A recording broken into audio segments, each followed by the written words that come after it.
মানুষ যখন আল্লাহকে পেয়ে যায়, হ্যাঁ, মানুষ যখন আল্লাহকে পেয়ে যায় তখন সে দুনিয়ার আসল বাস্তবতা বুঝতে পারে, দুনিয়া কি জিনিস।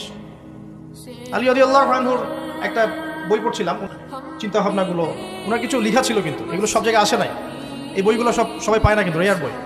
ওখানে দুনিয়ার এক্সাম্পল দিচ্ছেন উনি বলছেন দুনিয়া এমন জায়গা যেখানে কেউ যদি ডুব দেয়, সমুদ্রে ডুব দেওয়ার মতো জাস্ট ডুব দেয়, তাহলে তার আমল, যত নেক আমল, সব আমল কমে আসবে।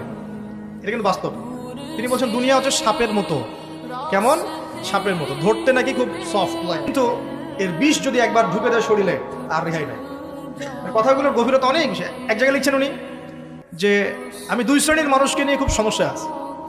এক শ্রেণী হচ্ছে যারা জাহেল আবেদ, মানে ইবাদত করে, অনেক ইবাদত করে কিন্তু জাহেল। আর এক শ্রেণী হচ্ছে যারা ব্যক্তিত্বহীন আলেম, এদেরকে নিয়ে আমি সমস্যা আছে।